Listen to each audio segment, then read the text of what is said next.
apa pendapat lu tentang ini nih? Kepuasan klien.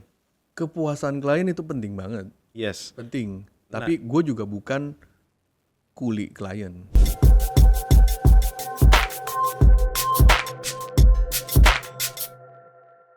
hey dozers, welcome back. Saya menggantikan yang terdahulu. Selamat datang di Dose Kreatif. Hey dozers, happy weekend semuanya dan kalian sedang menonton Dose Kreatif Channel yang kita akan memberikan beberapa topik yang menurut gua sangat menarik kali ini. Dan ada 2 episode yang nanti akan tersambung nih bro dengan episode berikutnya nih. Yes. Dan selamat datang kepada Pak Mario. Thank you Bro Junior. Ini belum perkenalkan diri nih. Iya nih, saya Junior Sumantri, co-host lah ya. Apa kabar bro? Baik, thank you bro. Gimana, how's things going? Things are doing very good, thank Yes, you. man. Thanks God. Thanks the Lord. Oke, kita hari ini pengen ngebahas satu nih bro, topiknya tuh, yaitu Creative Entrepreneur Playbook. Widih. Kayaknya harus sama lu. Playbook gue kayaknya nggak ada lo belum playbook sih ya. Karena itu lu akan bikin jatuhnya. gitu, Jadi lu punya ada guidance untuk semua semua bisnis kreatif yang pemula gitu ya. Siapa tahu ya. Siapa Semoga tahu. Drop ya, aja di semoga komen ya. ya. Doa-doanya. Semoga. Oke, tapi what do you think about the Creative Entrepreneur Playbook ini? And I think it's interesting ya. I think kayaknya kalau secara kreatif gue belum banyak baca buku-buku yang benar-benar serius ya, yang about creative business ya. Kalau kreatif technical banyak ya Oke, kan. iya, Bagaimana pasti. mengajarkan orang untuk to do this to that itu banyak. Cuma as a creative business tuh mungkin hampir nggak ada ya yang bikin. I think you are the right person to have this Hopefully. topic ya. Yeah. Kalau misalkan lu bisa merangkum dalam satu kalimat tentang si Creative Entrepreneur Playbook ini, kira-kira kalimat apakah itu? Kalimat ya, kalau menurut gue sih kalau pertama adalah mungkin kata-kata yang besar di gue adalah disiplin sih bro. Disiplin. Betul. Jadi kalau kita lihat ya di luar bisnis kreatif tuh rata-rata yang sukses itu yang punya disiplin yang bagus sih. I think business and the backbone of business selalu ya disiplin dulu sih menurut gue. Bisa dengar? Gimana? Itu paling penting sebenarnya. Betul. Karena kan emang orang kreatif tuh boleh bilang kan kita kalau kita ngomong tentang kreatif itu kan ada yang bilang ya otak kanan otak kiri kan. Iya. Otak kanan itu memang lebih banyak tuh ya kreatif, layback, fun. Ya namanya tuh away from disiplin. Disiplin itu di otak kiri nih. Benar. Ya kan, dimana tuh yang lu tuh kayak dengan angka, dengan persistent dan segala hal-hal yang lain tuh ya memang itu di otak kiri. Gitu kan. Jadi kalau misalnya kita sebagai kreator juga sama, ya sama lah. Any kind of business, kalau kita nggak cuma hanya di bagian bisnis ya, di olahraga juga sama bro. Lu mau jadi seorang yang benar-benar jago di atlet ya, di bidangnya gitu ya. Lu mesti punya disiplin. Yes. Ya lu lihat Kobe Bryant nih. Kobe Bryant kan boleh bilang salah satu pemain basket yang siapa yang gak kenal ya. Lu lihat dia orang yang paling pagi datang training, orang yang paling terakhir untuk keluar dari training dari training ground dia ya. You no wonder dia jadi one of the best NBA player after mungkin Michael Jordan ya. Yes. Betul kan. Benar. Gitu kan. Nah itu mungkin pelajaran pertama yang kalian juga harus catat. Berarti pekerja kreatif harus dibarengi dengan disiplin untuk membangun bisnis. But before that nih, kita masuk ke ini ya. Kita ingin membangun bisnis. Saat kita ingin membangun bisnis, mungkin pekerja kreatif akan bangun-bangun aja bro. Karena dia memiliki kreativitas ya gitu kan. Cuman kalau di segi bisnis kan kayaknya apakah mereka sudah mumpuni apa enggak, itu berbeda-beda setiap orang. Betul. But the question is how they finding their why untuk membangun bisnisnya. Jadi callingnya kapan kamu? Jadi sebelum akhirnya mereka berinvestasi kepada waktu mereka dan mungkin sama hal-hal lain, mungkin uang gitu. Nah itu gimana finding? Gue mungkin gak bisa kasih lu why-nya ya, tapi gue bisa kasih lu kesiapan apa lu siap apa enggak. Right. Kalau menjadi entrepreneur itu sebenarnya di awal mindset lu banyak hal yang lu mesti pikirin dulu. Karena kebanyakan tuh entrepreneur itu disalah kaprah. Entrepreneur kebanyakan orang pikir, oh nanti kalau gue punya usaha, gue jadi lebih banyak waktu, lu bisa enak-enak. Oh tidak. Tentu tidak. You are entrepreneur yourself, right? Iya. Enggak juga, siapa bilang? Yes. Ya ketika lu menjadi entrepreneur, lu menjadi sebuah pengusaha, ya kan? Malah you are the person who gonna eat last, right? Nah, leaders juga ada satu buku kan dari ini ya Simon Sinek ya, leader eat last. Kamu siap nggak eat last? Kamu siap nggak kalau keuangan lu terakhir yang lu ambil uangnya itu loh? Karena lu nggak mungkin kan, project masuk, lu ambil dulu uangnya, karyawan lu biarin dulu. Iya. Yang penting gua makmurnya orang lain mampus aja. Kayak gitu nggak lama bisnis. Kayak gitu ya bakal orang nggak setia dengan kamu, ya banyak orang yang akan meninggalkan lu ya karena tidak sejahtera gitu kan ya. So either eat last, ya kadang-kadang when you eat ya boleh bilang kayak crumbs-nya ya.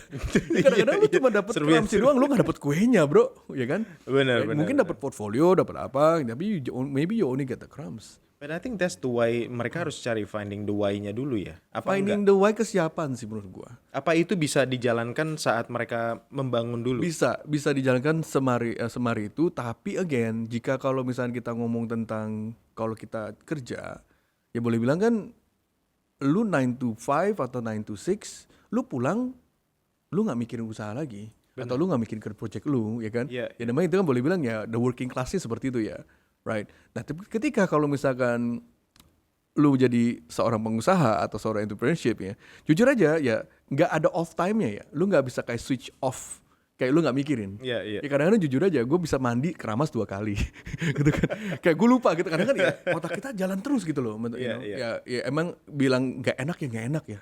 Kebawa pikiran terus ya, aduh besok gimana, minggu depan gimana ya sih. Banyak yang bukan dikhawatirkan atau bukan di worry. I learn not to worry anymore. In the beginning of journey gue sebagai entrepreneur, wow, gue takutnya luar biasa. Ya namanya lu nggak ada kepastian, kayak bulan depan project apa yang masuk, apa yang nggak masuk kan lu nggak punya kendali, bro. Dan sebenarnya itu wajar. Wajar Kalau baru wajar, pertama-tama. wajar. Iya. Kalau lu misalkan kerja sebagai if you work, ya pretty much kalau kecuali kalau perusahaan lu perusahaan yang lu kerja bangkrut ya. Ya kan lu pasti udah tahu lah bulan depan ada gajian, bulan depan lagi gajian, lu bisa boleh bilang planning your financial planning dengan gaji lu. Yes. Right? Kalau entrepreneur sometimes it's not that way. You can plan tapi belum tentu outcome-nya itu ya kalau lu nggak disiplin dan lu nggak punya traits ini susah sih bro. Iya. Susah untuk mengejar impian ya, impian menjadi impian doang. Impian doang, betul. Ya sebenarnya lu udah punya prediksi kan sebenarnya, dan lu punya strategi ke sana. Tapi kan outcome nggak selalu begitu ya. Outcome nggak selalu begitu. Iya. Tapi ya kalau kebayang sih. Tapi outcome banyak yang sometimes tuh nggak terduga. Nah itu sih. Is it finding your why is all about passion atau enggak? Passion itu passion itu penting banget ya. Jadi misalkan tadi kan kalau bisa lu tanya, gue udah berapa lama nih di dunia ini? Gue dari mulai kuliah, kerja, selama ini total 24 tahun nih. Wow. I've been doing this 24 years gitu kan. And Rubikip sendiri kan sudah 17 tahun ya. Tahun depan udah 18 tahun. Yeah. So misalkan passion itu memang ada, right? Cuman again disiplinnya itu loh. Iya. Ya maksudnya kalau menurut gue disiplin masuk ke dalam passionnya ya. Karena passion itu bisa hilang kalau lu nggak ada disiplinnya. You get what I mean nggak? Yeah, I know. Right? Kayak misalnya lu cuma suka main sepak bola, tapi lu nggak mendidik diri lu sendiri untuk melatihan dan do the things that you don't want to do. Yeah. Ya kadang-kadang gitu ya, kayak lu nge-gym lah ya. Betul. Ada hari-hari kayak aduh gue mau tidur aja, gue males gitu loh. You know? Terus gue suka iklan Nike bro. Iya. Iklan Nike itu dia ngomong begini, jadi ada satu iklan, dia cuman taruh satu karpet di depan ranjang dia. Dia bilang gini, the start of the journey to be healthy is just getting out of your bed. Gitu loh. Iya. Dan dia tuh karpet dia tuh ada start and finish di sebelah ranjangnya. Gue bilang, iya juga. Itu yang paling susah bro. To get up, you know, lu mau siap diri lu, itu yang susah sih, jujur aja di hidup ya. Yes. Jadi if you have a passion dan lu punya keinginan untuk membangun sebuah usaha dan lu juga perlu punya disiplin yang kuat sebenarnya itu. Oke, setelah lu punya mindset of discipline, we gonna build the foundation kan sebenarnya. Nah ini sebenarnya kerangkanya apa bro? Pilarnya bro? Untuk kita bikin, landasannya ya, mungkin landasannya. Apakah ada sistem tertentu untuk kita membuat suatu landasan dalam usaha? Landasan pertama, kalau buat gue ya, mungkin ini orang-orang berbeda-beda. Gue disclaimer dulu. Misalnya ini bukan dari buku, ini bukan dari apa, tapi ini dari pengalaman. Pengalaman gue pertama disiplin dulu, right? Kedua adalah karakteristik. Oke. Karakter itu penting banget. Jadi sometimes lu tuh di hire sebagai sebuah company, it's not about what you know, it's about who you know, right? Karena gue nggak berani bilang, ya ada nggak sih agensi yang berani bilang, gue adalah agensi nomor 1 di Indonesia? Nggak ada. Ya kan, kalau nomor 1 siapa yang nomor 2 ya bos? Siapa kita pernah salaman bahwa, oh iya gue nomor 2, ini nomor 3 ya? Nggak ada bro. So boleh bilang nggak ada yang namanya the best agency di Indonesia, the number 1 agency. Apakah lu kan handle a lot of social media kan? Lu berani nggak bilang? Nggak. Misalkan lu ada the number 1 apa namanya kan, sering kan orang kita lihat ya number 1 apa ya, minuman, number 1 cake, number 1 apa ya. Yes. Gue bilang gini sih, itu kalau lu bilang lu number 1 itu lu proclaiming banget, right? So menurut gue adalah ya di mana lu tuh punya karakter dari diri lu, karena orang hire lu tuh dengan kepercayaan, dengan relationship. Nah itu yang mesti dibangun di luar disiplin. Oke. Disiplin, karakter. Nah karakter itu penting banget. Gitu loh. Kebanyakan orang punya karakter tapi nggak punya disiplin. Ada orang yang punya disiplin tapi karakternya buruk. Oh, iya. Orang juga males kerja bareng sama lu. What if kalau dua-duanya di-combine bagus? Itu justru yang the perfect combination. Oke. Gitu loh. Perfect combination adalah lu punya disiplin. Disiplin juga seperti ya orang telepon lu, angkat telepon dong, respon dong. Ya ada berapa yang waktu-waktu yang lu mesti bener-bener catch the moment-nya gitu loh. Dan ketika lu angkat telepon kan karakter kan. Yeah. Kadang-kadang lu percaya deh, lu lagi mood lu bete, klien lu nelfon, pas lu angkat, lu juga bete jadi berantem. Iya. Ya kan? Nah ini gue belajar dari Daniel Mananta. Oh, gimana Lu tuh? tanya dia begini bro, gila ya bro, lu tuh presenter ya? Dia tiap kali tuh sering banget kan present, hey guys, gitu-gitu kan ya, itu kan gaya-gaya Daniel banget. Gue bilang, kok lu bisa ya? Kadang-kadang lu lagi bete, kadang-kadang mungkin lagi ada masalah rumah tangga atau masalah kerjaan yang lain. Tapi ketika lu naik ya, menjadi Indonesian Idol, lu jadi host, kok lu kayak bisa dunia lu tuh lu lepas dan lu tuh jadi VJ lagi gitu kan? How do you do that? Gitu loh. Gue pernah ada satu cerita bro. Gue pernah ketemu orang high profile. Sebelum gue ketemu dia, gue lagi nyetir, mau meeting sama dia ini, di tengah-tengah mobil, landlord gue telepon. Mario, ruko yang kamu pakai, saya mau ambil balik. Akhir bulan ini kamu keluar.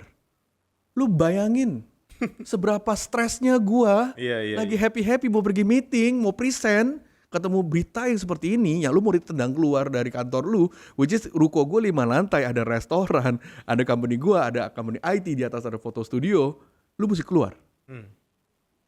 How is your mentality-nya itu? Iya. How do you lagi stres, lu mesti hilangkan semua itu, lu ketemu klien, dan lu punya karakter yang, halo pak, gitu kan. Dan dunia lu tuh aman aja gitu loh. How? Gitu loh. Itu lumayan susah sih bro gue.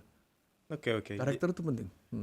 Iya, gue juga pernah mengalami hal serupa juga lah, di mana gue kebakaran pagi, malamnya manggung. Gimana sih gitu ya, something like that lah ya. Iya. Nah sebenarnya berarti kedua landasan ini sudah cukup untuk membangun sebuah usaha atau belum? Belum sih bro.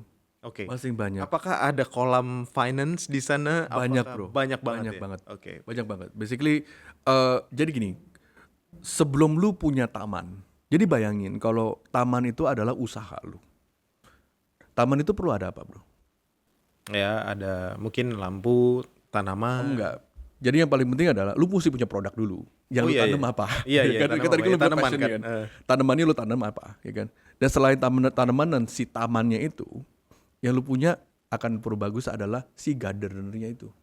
Lu mesti ada apa ya, kalau gardener bahasa Indonesia apa ya?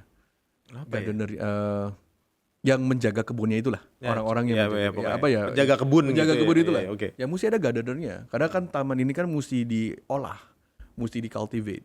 Nah, jadi kalau orang yang nggak disiplin, ya berarti kan tanaman itu akan mati, usaha lu akan mati. Karena kenapa? Ya nggak ada tanaman, ya jadi liar ya tanamannya ya. Benar, Gitu kan, ya. nggak keurus lah. Nggak keurus. Nah, tapi gardener ini kan juga mesti punya ya tadi ya passion, disiplin, dan mesti juga punya karakter yang baik untuk menjaga, mengolah tanaman itu. Oke. Gitu loh. So tanaman, tapi gini, dari karakter dulu bro. Jadi dari segi disiplin, dari segi passion tadi oke, dari segi mentalitasnya mesti oke, karakteristik mesti oke. Dan kelima itu network menurut gua. Oke. Banyak orang tuh treat bisnis tuh kayak warung, right? lu cuman rasa oh ya gampang lah usaha gue pakai iklan aja pasti dapat uang. Nggak juga, kalau lu ada uang untuk mengiklankan juga, right? So 5 inilah, jadi karakteristik itu dari network tuh penting banget. Oke, Nah ini kita ngomong baru orangnya dulu dulu ya. kualitas orangnya dulu nih, right? Yang berarti orangnya berarti yang memiliki perusahaannya ya. Betul ya. Betul. Gue Berarti tanya lu lah. Boleh diulang lagi nggak nih? 5 berarti biar audiens Gue juga. tanya lu deh. Gue tanya lu. Steve Jobs milik apa? Pemilik apa? Apple. Dia tuh apa sih? Apakah dia programmer? Ayo. I think bukan. Apakah dia apa? Apakah dia seorang desainer? Dia seorang visioner yang menurut gue ya ciptain produk. You see, dia cuma seorang visioner yang benar-benar bisa tahu apa yang dia mau. Apa yang kamu mau itu belum tentu kamu mesti yang kamu yang bikin. You get what I mean? Yeah. It's not always you the one who always doing the thing. Oh lu mesti jadi programmer baru bisa punya perusahaan IT. Siapa bilang? Oh lu mesti jadi tukang tukang gali sumur baru bisa masuk ke dalam mining. Emang gua mesti yang nyangkul untuk mining, ya kan seperti no, you need to have the vision first. Ada the rest of the things that other people can do it for you. But yet ya sebelum lu mulai, tapi kan ya lu mesti punya kapital juga untuk kebayar-bayar orang-orang ini. Benar. That's why you work for that. You work from small to bigger and to bigger and to bigger, sehingga kapital itu cukup untuk ya bisa punya hal-hal yang lain. Nice. Jadi yang tadi yang lu minta adalah disiplin. Disiplin awal. Semua perusahaan kalau lu nggak disiplin hancur. Oke. Ketekunan lah ya. Iya. Kedua adalah tadi kita ngomong tentang karakteristiknya. Karakternya penting bro. Lu punya disiplin tapi lu orang yang nggak enak gitu diajak ngomong. Ya invest sedikit lah di muka gitu. Iya. Ya kan kalau lu ketemu orang semua asem, diem gitu, siapa yang mau hire lu? Sebentar invest Ya sedikit kan, ke muka tuh gitu gimana? loh. Ya kan kayak lihat tadi tuh kan asem kan. Enggak lah bercanda. Oke. Dan lu punya mentalitas. Gitu loh. Jangan strawberry mindset gitu kan. Kena masalah kabur, kena masalah diam, ngumpet. Nah, itu susah. Dan tadi apa lagi ya gue bilang? Ada yang terakhir networking. Networking itu penting banget bro. Yang keempat ini apa nih? Yang menghilang satu nih. Ya tadi ada kita mungkin replay aja. Di replay nanti ya. Tolong Lupa, nanti ya. Tadi spontannya soalnya gue memang gak ada playbook banget. Nah, tadi lu ngobrolin tentang gardener. Garden. Oke. Garden and gardenernya. Yeah. Nah, ini si gardenernya sendiri kah atau punya partner? Nah, itu terserah. Garden itu bisa kalau lu Tapi apa pendapat lo kalau misalkan ada partner? Di awal usaha karena mungkin uang ya tergantung ya. Kalau uang lu unlimited ya lu bisa partnerin siapa yang jago ya dan gitu kan. Selesai, ya dan ya gue mau bikin contoh Tokopedia, gue nggak seprogram, gue cari CTO yang terbaik, gue bajak dari mana gitu kan. Gue cari orang finance terbaik. Kalau lu punya uang ya gampang. Money is easy to make anything lah, right? Ya, again gitu kan. Yeah. Tapi if you don't, kalau lu nggak punya uang dan carilah partner. Cari partner. Oke. How about Ruby Cube? Awalnya gue ada partner. Oke. Mungkin ya gue nggak sebut namanya. Gue awalnya ada partner. Kita start. Tapi cari partner itu ada berbagai macam nih. Ya lu mau strategic partner, berarti kan strategic itu adalah gue bagian ini, lu bagian itu. Ada juga ya mungkin ya financial partner. Financial partner kan penting. Lu mau grow something, dia percaya sama lu, ini uangnya lu jalanin terbagi gue. Ini aneh kata gitu kan. Bisa juga. Gitu, Iya. Gitu. Ada banyak partner, cuman balik lagi si visioner inilah yang menentukan gitu ya. Oke, that's building the foundation. Betul. Nah, yang kita pengen tahu adalah setelah udah jadi usahanya. Berarti kan kita perlu keluar. Betul. Yaitu ada klien, ada market. Betul. Nah, ini bagaimana kita tahu tuh layanan kita tuh benar-benar dibutuhkan sama pasar. Biasanya kan ada I am a designer gitu. Pas udah jadi usahanya, gue mau desain apa ya? Ada yang kayak gitu tuh. Nah, this is a good question and it's a very good question sih. Basically, boleh bilang ya, bagaimana mengetahui untuk mencari kayak klien kepada perusahaan lu, gitu kan? Nah, pertama adalah find your strength-nya dulu sih. Find your strength lu di mana? Yes. Jadi banyak teori sih. Ada temen gue yang dulu bilang, oh ya, you fake it before you make it. Oke, but it sounds like you fake it, gitu kan? Before you make it. Ada juga bilang ya, you start from small, giving it free, ya kan? Lu mulai dari kecil, start, ya pro bono lah. Right? Karena kenapa? Di awal itu yang lu mesti ciptakan adalah portfolio lu dulu sih. Benar. Ya kayak tadi lu bilang ya, Ronaldo main sepak bola, ya pasti dia invest di sepak bola dulu. Ya ada passion yang dia suka di sana, Ya kan, ya no wonder kan ya. Maksudnya Iya, iya. seorang atlet sebenarnya kalau lu jago sepak bola mungkin ke basket switchingnya mah nggak terlalu susah semestinya. Oke. Semestinya switchingnya nggak terlalu susah ya bro. Kayak lu dari tenis ke pedal ya mungkin switchingnya nggak terlalu susah sebenarnya. So kalau menurut gue sih find your strength-nya dulu sih. Ya kalau kayak di Kung Fu Panda gitu kan, find your inner peace dulu. Ya kan? Lu cari dulu inner peace lu di mana sih menurut gue. Oke. Kalau misalkan kayak Rubik Cube di awal, gue udah tahu nih style desain gue atau gue punya karakter desain, gue tuh lebih cocok project-project tuh yang middle up. Gue sangat-sangat struggling malah. Let me tell you, gue struggling kalau gue desain tuh mid low. Mid low tuh seperti apa? Kayak misalkan lu pernah lihat iklan-iklan yang pakai 3D, yang ada mobil gebiar BCA, yang mobilnya keluar gitu. Itu bukan style gue banget tuh. I can try, tapi gue akan struggling sedikit ke sana. Oke. Ya namanya kalau desain tuh banyak kan lebih pakai Photoshop ya. Iya, Gitu kan. iya. Nah itu gue nggak ke sana tuh. Oke. Nah I know myself gitu kan. Seperti apa yang gue lebih suka? Wah gue lebih suka project-project yang arahnya ke elegan. Lebih ke prestige, lebih ke barang-barang yang lebih high end product gitu kan. Yang lebih simplicity, nuansanya tuh yang lebih kelas atas lah ya. Iya. Kelas atas, middle class. Atau kadang-kadang gue juga suka yang lebih maximalism nih. Contoh yang lebih berwarna-warni, yang fun. Dan gue juga ada tim gue dan gue juga suka gambar. Iya. Gue juga tackle kayak apa project-project yang bisa gue pakai gambar yang klien gue mau. Nah itu yang menawarkan sih. Jadi pertama sebelum lu bener-bener marketing, karena gini, apa yang kalau bahasa Indonesia, what you sow bahasa Indonesia apa ya? Kalau Apa yang lo lihat? enggak tanam ya apa? Oh, Apa tabur. yang kamu tabur, apa yang kamu tuai. Itu kan kayak sekarang lu pakai jala ke ikan, ya ikannya itu yang lu dapat ikannya seperti apa. Oke. Jangan sampai lu menjala sesuatu, lu nggak tahu kolamnya apa, pas diangkat, ini bukan yang gue mau nih. Nah, lu akan struggle a lot sih menurut gue. Oke. Berarti semua yang masuk ke penabur itu bisa sukses ya berarti? Bukan, itu sekolahan bro. Ada IPK Siapa tahu juga bro, ada itu IPK ya. juga bro. Ada juga ya. That's nice. Tapi mungkin yang pengen gue bahas ini sebenarnya build your portfolio. Kliennya tapi nggak ada bro. Dia misalkan nih ya, gue masuk ke ranah pemula gitu. Dia punya usaha, tapi nggak punya portfolio. Dia nggak punya portfolio apapun dia nggak punya. Dia punya pengalaman, tapi dia tidak bisa mengambil pengalamannya dia untuk dimasukkan ke dalam portfolionya. So, how to sell? Kalau menurut gue tetap build your portfolio bro. Build first. Apapun itu. Apapun, maupun lu jual murah asal lu survive atau ya do something pasti ada lah. Lu sebagai desainer kalau nggak punya portfolio berarti you haven't been doing anything sih. In some way lu bisa portfolio dari kuliahan lu bisa juga. Ya kan in some way kan lu pernah kuliah kan ada tuh project-project itu juga bisa menjadi Itu bisa dimasukkan bisa ke dalam dimasukkan portfolio. juga ya kan. Kalau lu dari kosong kayak lu nggak pernah dan lu masuk ke graphic design langsung atau masuk ke satu bidang langsung, mendingan gue bilang jangan sih. Berarti lu jangan buat usaha gitu ya. Jangan, Paling gitu. itu mah dari jauh lu jauh dari lu usaha sih. Iya. Menurut gue kalau bisa lu udah bisa masuk ke dalam usaha tuh lu udah mulai Primas lu mengertikan lah ya, mengkuasai sedikit lah dengan industri itu. Kayak sekarang lu tukang AC, lu kemarin tukang las, lu besok kayaknya AC rame, lu langsung ke jebur AC, lu mati.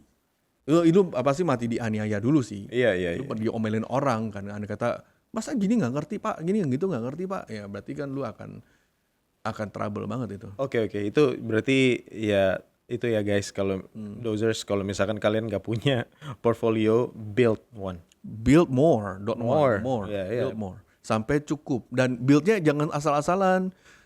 Ingetin visionnya dulu. Lu misalkan, oke, gua mau incer, let's say klien-klien gua nih di bagian restoran nih. Ya carilah portfolio ke sana, gitu kan. Jangan lu mau ke restoran vision lu, tapi lu dapetin project yang Kontraktor gitu. Ya kontraktor segala macam. Si restoran andai kata nanti kalau lu mau pitch ke restoran, apaan nih pos? Ini nggak ada urusan sama restoran. Lu berarti nggak pengalaman di sini. Nah, tadi Mario juga sempat menyebutkan juga bahwa ada part di mana si gardener ini punya networking. Nah, itu bisa kalian catat juga ya. Lalu mungkin setelah kita punya portfolio, kita punya klien gitu ya. Terus kita berjalan sama klien nih, Bro. Ini kita apa pendapat lu tentang ini nih? Kepuasan klien. Kepuasan klien itu penting banget. Yes. Penting. Tapi gue juga bukan kuli klien. Nah ini mesti Nah, dibataskan itu juga nih. harus langsung di garis bawahi ya. Di baris, ya ini basic, ingat kita tuh memang kalau di bagian desain maupun intro desain, arsitek ya kita kan service oriented ya, Yes. right? Service itu oke. Nah dan lu mesti punya karakter di mana dan juga knowledge ya.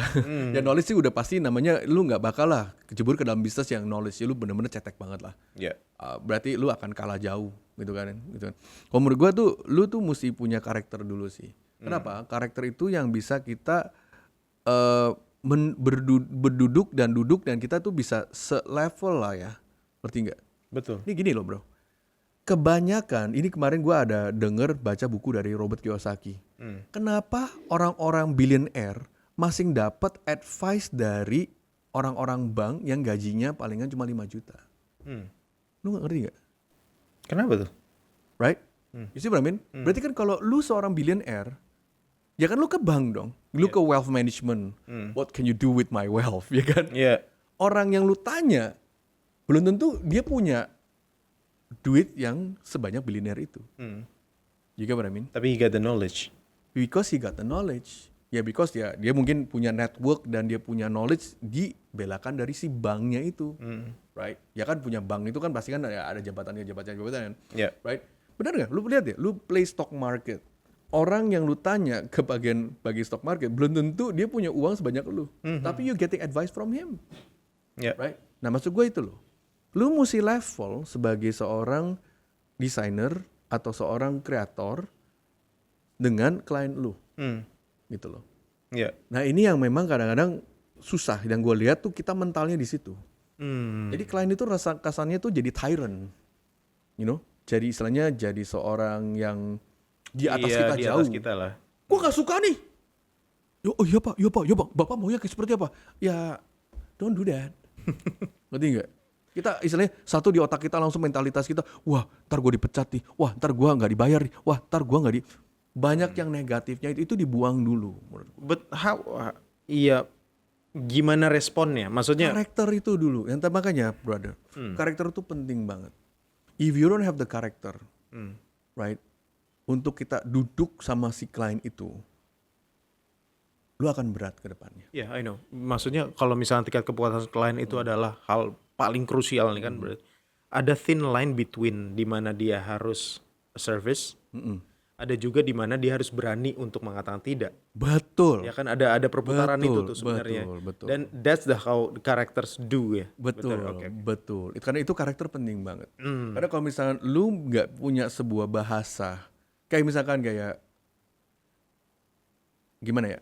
Lu seorang bapak ngomong sama, lu seorang kakek ngomong sama cucu, right? Kastanya beda ya. Berarti kalau kakek ngoceh-ngoceh apa, cucu mah, lu nggak berani lawan dong, ya kan? Ya berarti kalau lawan kurang ajar ya kalau bahasa Indonesia, ya, right? Tapi kalau lu angkat diri lu karakter jadi anak, ya kan ini cucu nih, jadi anak, lebih punya kuasa nggak? Right? Tapi kalau angkat lagi mindsetnya setara dengan si kakek ini, lu akan berbeda lagi. Nah itu yang mesti lu cari define-nya. Nah buat gua dapetin itu bro. Nah itu rahasia gua sih, I'll tell you. Nah kalau misalkan nih kliennya kita udah mengangkat di segi knowledge, di segi karakteristik, sampai di titik itu, dan dia mengangkat lebih tinggi lagi. Enggak bro, jangan bro. Ya lu angkat lebih tinggi lagi. No. Si kliennya mengangkat lebih tinggi lagi. Lu angkat lebih tinggi lagi. Lu angkat lebih tinggi lagi. Kalau diangkat lebih tinggi lagi, tinggalin bro. Tinggalin. Berarti he's not. That's the keyword, tinggalin. Berarti emang itu bukan buat lu. Let other people do that job for you. Kayak supir angkot lah. Supir angkot suka galak tuh jalanan. Pas dia nyerempet lu, ya di hati gua, satu hari lu ketemu orang lebih besar dari gua, lu yang dihajar. Ya kan? Ya jangan kita yang hajar, kita yang dihajar, kita yang kalah bro. Ya kan? Supir angkot lu turun, lu menderajatkan diri lu sederajat dia. He has nothing to lose punya. Ya akhirnya lu pulang-pulang lu ditonjok, lu digebukin, yang rugi siapa? Kita kan. Ya rugi orang itu yang turun mobil karena dia emosi. Nah menurut gua tuh diderajatkan dulu bro. Karena kenapa? Ketika lu menderajat sama orang yang nanti menjadi klien lu tuh bisa ngomong tentang ekspektasi. Banyak kan proyek kegagal itu karena lu tuh nebak logi. Kalau lu nebak kerjaan lu akan rasa clueless. Lu akan rasa tertekan karena lu selalu menebak.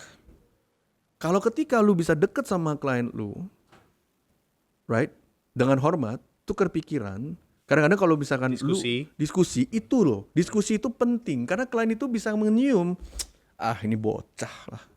Ya suruh aja kayak gini lah, coba ini bisa nggak sih? Nah, tapi kalau lu menjadi temen dan lu bisa ngomong, sebenarnya masalah lu sih di mana sih? Iya nih sebenarnya masalah gue sih sebenarnya ini sih bro. Nah, lu bisa tukar pikiran dengan knowledge itu, lu kasih solusi-solusi di situ loh. You get what I mean? Find the problem first. Most of the creative industry, ya kita ngomong tentang creative industry yang secara jasa ya.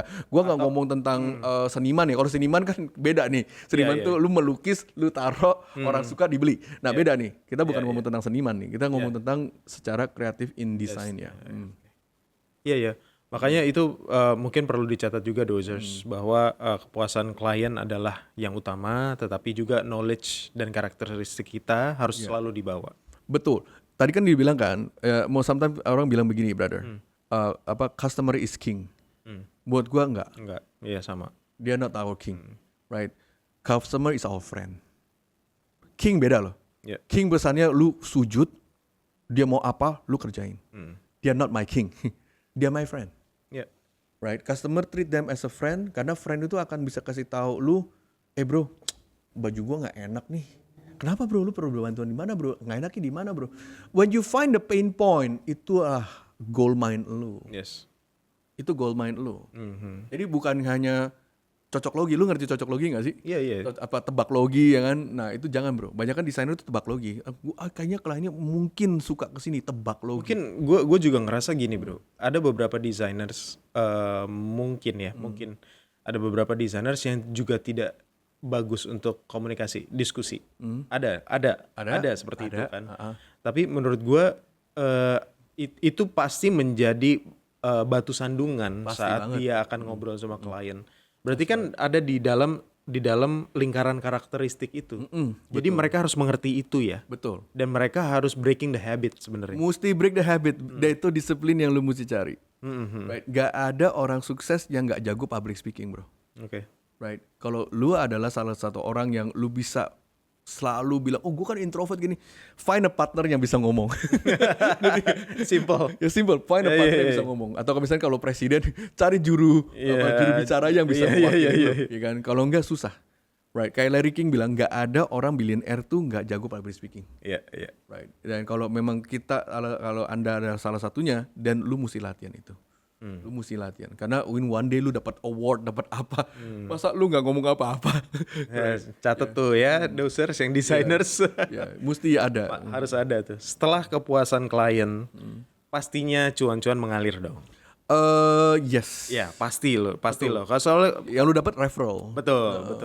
Lu dapat referral pun lu bisa buka sesuatu lagi yang baru gitu ya. Lu bisa dapat dari situ. Nah kita ngobrolin cash flow nih bro. Cash flow sebuah perusahaan. Bagaimana?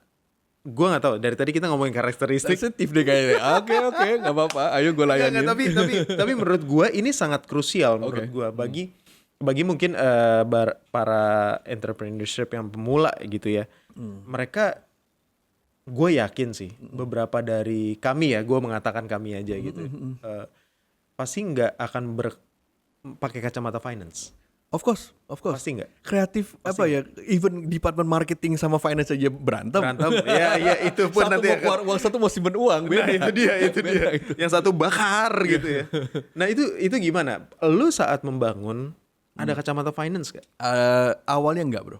Awalnya enggak? Okay. Tapi memang gue ada gelar MBA. Tapi gue MBA gue kan di bagian marketing. Bukan finance gitu kan. Cuman ketika lu masuk sebagai pengusaha, mengertikan keuangan itu penting banget. Nah ini gue mau point out, mungkin ini bisa jadi clue buat kalian. Untuk menjalani usaha, pertama lu mesti punya produk atau service. Ini bukan cuma untuk desainer, untuk semua pengusaha. Ya kalau nggak lu jual apa? Kan? Either lu ada jualan barang atau service. Ya you need to have the first one, which is kalau awal-awal kita ngomong tentang R&D lah ya. Right? Lu kan mesti R&D kan produk itu. Kedua, yang lu mesti punya adalah mulai adalah HR. Gimana kalau lu punya produk nggak punya tim? Nah HR ini penting. Ya bukan artinya lu langsung buka usaha langsung hire HR. Nggak selalu mesti. Ya HR-nya mungkin diri lu sendiri Ya kan, karena kan lu mesti recruit nih, how to grow your team. Ya. Because business is all about teamwork. It's not about just the product. Lu punya produk, nggak punya tim, lu akan jadi berat banget sih mengangkat semua itu sendiri ya. Setuju. Waktu 24 jam rasanya kurang. Setuju. Tim itu penting. Ketiga, lu mesti punya ngertiin marketing. Maupun online marketing kayak, digital marketing kayak, marketing ini adalah payung besar loh ya. Belum kita ngomong tentang sales, yang lain-lainnya ya. Belum kita ngomong tentang PR, tentang promotion dan yang lain-lain. Ini marketing is another different topic yang which is kita bisa angkat one day gitu kan. Dan kita juga ngomongin tentang legal. Kebanyakan orang-orang sukses jago marketingnya, produknya bagus, timnya keren, jatuh kena legal. Ya, legal itu penting banget. Gitu. Jadi lu mesti punya proteksi terhadap apa yang lu kerjain. Legal. Kelima, finance. Pengolahan. At least bukan finance lah, kita ngomongin accountingnya dulu lah ya. Kalau lu accounting lu jelek,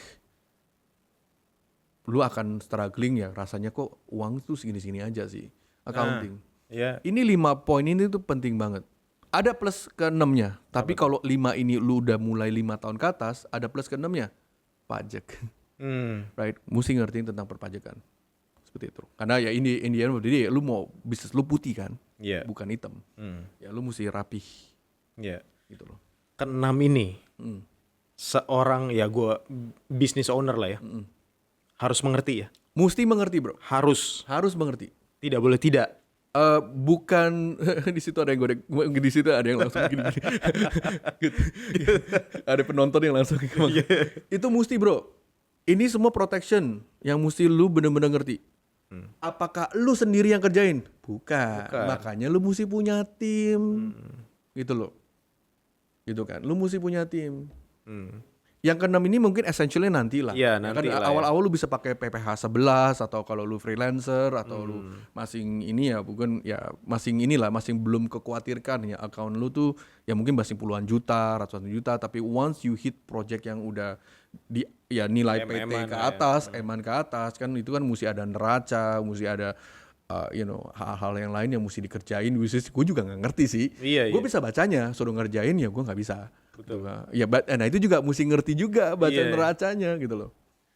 Gitu loh. Itu dia makanya gue ngerasanya ya dari kacamata desainer gitu ya. Ada mereka mungkin yang tidak terlalu mengerti. Jadi ditekankan lagi ya saat lo memulai bisnis.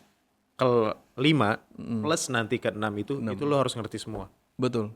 At least mesti punya fondasinya. Kayak misalnya pajak memang gue juga bukan orang pajak ya, gue ada konsultan pajak. Right? Karena kenapa? Yang pajak emang regulasi tuh ya time to time ganti berubah terus ya.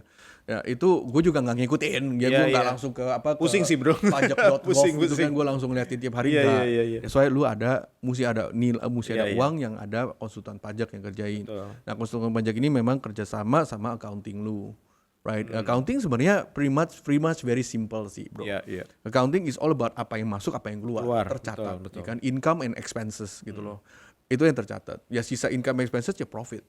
Nah profit ini lu mau apain? Lu mau jadikan equity atau lu mau invest? Kayak ini kan podcast kan jadi kita invest kan? Right? Kalau nggak mungkin dong gue dari mana? Ya, betul. Uangnya kan. Nah tapi berbicara tentang invest, bro.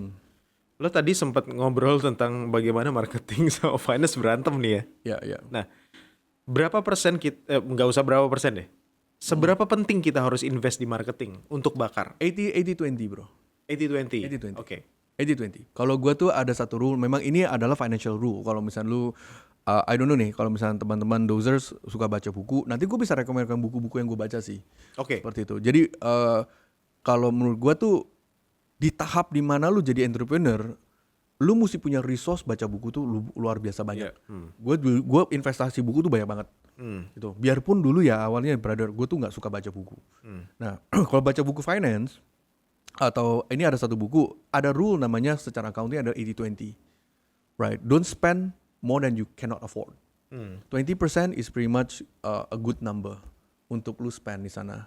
You want to increase to 30 silakan. Kalau misalkan lu lagi tiba-tiba dapat investment gitu kan, lu mau bakar 50 ya silakan. Tapi jangan sampai apa yang lu bakar kebakar semua. Iya, nggak menghasilkan apa-apa gitu. Apa-apa ya itu problem gitu loh. 80-20 bro. 80-20. Ya. Ada yang juga perusahaan yang pelit. 85, misalnya 95. Ada juga yang pelit banget. Gitu. But can you define the 80-20? 80 itu apa? 20 itu apa? 80 itu adalah di mana gue bilang adalah lebih ke OPEX. OPEX. Right? Iya, OPEX. Dan untuk 20-nya itu adalah di mana lu mesti punya equity, lu invest ke depannya. Gitu kan. Invest di mana? Sales, iklan, promotion, lu makan-makan dengan klien lu, ya kan? Nah itu kan ada entertainment fee-nya, ya kan? Gak semuanya lu keluar dari kantong lu sendiri, gitu. Nah di situnya sih. Kalau Andai kata lu punya 100 nih bro, lu punya 100 juta. Ya misalnya 100 juta nih. 20 juta itu adalah marketing fee lu. Wait. 100 juta ternyata OPEX, berarti salah di awal dong. Jangan OPEX semua dong. Iya enggak, misalkan tiba-tiba mereka menjalankan nih, tiba-tiba 100 juta gue dapet, 100 juta gue nggak bisa invest apa-apa di 20% itu. Berarti dia harus restruktur finance-nya dong. Betul ya? Sebelum dia akhirnya bisa invest ke marketing. Tapi aku koreksi dulu, sorry, tadi bukan total IT OPEX juga ya. Kita juga ada reserve juga, keuangan reserve. I know. Jadi ya ada reserve. Jadi pasti, di dalam itu ada reserve juga. Maksudnya dari kacamata nanti untuk invest di marketingnya. Betul enggak gini. Jadi kalau misalnya 20 itu adalah buat lu tabung, lu taruh anggaran anggaran untuk marketing. Ya sometimes kita ada 15%, dari 80%, 15% itu buat reserve. Ya reserve. Jadi kita boleh bilang ada simpanan lah ya, simpanan pegangan. Ya kenapa? Dunia kita tuh nggak selalu ada project tiap bulan nih. Right? Sometimes ada bulan depan mungkin wah tim kita gagal nih untuk mengeluarkan project atau gagal nih untuk mendapatkan project. Ya kan lu nggak langsung pecat orang. Right? Nah, gue masih ada reserve ini yang gue kumulasi. Udah bertahun-tahun nih. Oke. Dan last podcast gue bilang, lu kalau bisa mau aman, lu punya paling dikit 6 bulan financial reserve buat tim lu. Contoh, tim lu 1 bulan OPEX-nya 500. Ya berarti lu mesti punya 6 kali 500. Berarti berapa? 3M. Gitu loh. Paling dikit lu mesti punya 3M. Kalau mereka nggak ada? Mesti bikin bro. Mesti bikin itu bahaya banget. Ya kalau belum ada, cicil mulai dari sekarang. Guys, dozers. Diingat tuh ya. Iya. Lu harus punya reserve selama 6 bulan ke depan. Iya. Just in case aja. Ya kayak lu punya keluarga lah ya kan. Misalnya kayak financial pribadi kita, ya kan. Maksudnya lu mau beli mobil. Ya berarti kan lu mesti punya uang yang mencukupi. Jangan sampai lu beli mobil bulan depan lu mesti jual mobil kan, karena lu nggak bisa mampu untuk membayar cicilannya gitu loh. Exactly. Gitu loh. Nah, tadi lu bilang kan bahwa di luar sana klien maupun pekerjaan tuh ini agak ada yang sulit, ada yang enggak lah ya. Cuman kan tren berubah cepat, bro. Betul. Ya, ini menyangkut tentang teknologi nih. Oke. Menarik. Jadi kita udah ngomongin future plan, di finance sudah ada. Terus base waktu di awal udah ada juga, resilience tentang mindset, bagaimana disiplin dan karakteristik. Lalu tantangannya nih eksternal, yaitu the urge of AI ini, ceritanya begitu. Oke. Nah, gue nggak tahu, tapi di designers kan ini salah satu gue nggak tahu apakah bisa disebut tantangan atau solusi. Oke. Ya, antara aku dua ada itu. opini aku sendiri sih. Yes. I have my own opinion. That's why dengan tren yang berubah cepat ini, teknologi makin maju nih ya. Terus apa yang membedakan seorang Mario Utama as a founder of Ruby Cube, owner of Ruby Cube, itu dengan the rest of the guys, dengan juga AI. I found opportunity di dalam AI. I found opportunity. Why? Ini aku terus terang aja ya. Ya ini disclaimer again ya. Ini pemandangan gua. Ini bukan dari buku, bukan dari siapapun. Dulu gue punya 4 copywriter. Oke. Sekarang gue punya 0 copywriter. Because of AI. Oke. Ya, I don't know. Ya mungkin evolution of AI is to make things faster. Gak ada salahnya bro kalau lu hari ini mau naik kuda ke kantor gue. Gak masalah, gue mungkin gue ketawa dulu dikit ya. Iya. Ngapain lu juga pakai kuda, lu gak tahu mobil, ya kan? Ya nggak apa-apa. Namanya dunia itu memang evolusi aja, ya kan? Zaman dulu Hercules, lu nonton Hercules Iya. Xena, Hercules, ya kan? Lu bayangin deh. Xena. Ya kan, ini masih inget gak Xena Warrior the Princess Princess. War, ya kan? Bayangin ya. Okay. dia di brief tuh sama ya kan biasanya kan kalau dia ada petualangan gitu kan dia ada mission ya, dia kan di brief kan. Iya. Pergilah ke sana. Lu bayangin dia kan mesti berbulan-bulan ya jalan kaki ya. Ya kan sampai sana ya. Dan nggak nyatet lagi. Gue bingung loh kadang-kadang dia nggak nyatet loh. Ya kan udah berbulan-bulan sampai sana dia mesti bunuh raja ini, mesti bunuh monster ini. Dia inget ya. Desainer gue kemarin gue brief hari ini aja lupa bro. Separuh curhat man. Right? Ada sorry dia lucu aja gitu loh kan. Iya. Dan maksudnya kan dia teknologi ini make it available dan make it to improve your life menurut gua. Betul gak sih? Oh nice. Improve your life. Improve your design. Gila men, gue mulai sebagai desainer tuh yang internet tuh jebot banget. Iya. Gue masih pakai yang namanya tuh modem yang ya kan. Mau ngedownload image aja masih tek ya kan, ngerti gak? Iya. Now you guys have so much privilege bro, gitu kan, untuk internet tuh sudah cepat, ya kan, sudah 5G dan segala macam, dan lu orang masih ngeluh, you get what I mean? I know. Menurut gua adalah teknologi itu inevitably lu mesti ikut sih, lu mesti abide, ya kan, ya lu bisa anti teknologi is up to you. Kalau menurut gua sih, I use teknologi untuk fasten my job. Bukan untuk menjadi plagiat atau membuat copy dan segala macam, mengkurangkan yang dulu nggak bisa dikerjain bro. Iya, jadi efektif dan efisien. Iya. Kayak sekarang nih, lu bisa delete background tuh kayak di Canva, right? Lu bisa delete background. Iya. Right, kayak misalnya ada foto, lu mau delete background, sekarang enak banget ya. Iya, kalau Tinggal dulu pencet, subject hilang. tracking dulu ya. Dulu bro, gue mesti ada 3-4 orang yang di belakang layar yang nge-cropping. Iya. Ya kan? Belum dia ngerokok dulu, ngopi dulu, right? Satu foto aja bisa berapa hari. Sekarang you hitungan fasten the menit. work. Sekarang hitungan detik brother, gue revise itu kan detik bro. Iya, detik. Gak usah pakai laptop, malah sekarang kita pakai iPhone pun udah bisa delete background ya pakai itu appsnya. I felt itu sebenarnya menjadi menggunakan di mana tuh kita tuh lebih efisien, lebih cepat aja sih. Right. What do you think? So I think menurut gue juga setuju sama lo. Menurut gue ini hal yang perlu kita bahas dalam satu episode sendiri deh kalau AI itu. I think it's good. Ya mungkin buat designers juga apakah itu menjadi tantangan buat kalian. Cuman menurut gue teknologi harus kita embrace.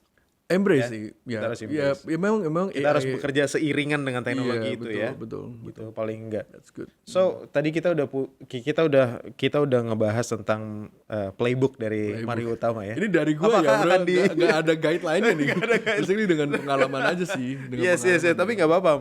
Maksud gue adalah lo di sini juga akan sharing your knowledge dan pengalaman, experience juga kan kepada dozers, biar mereka tahu juga, mereka punya guidance untuk ini gitu.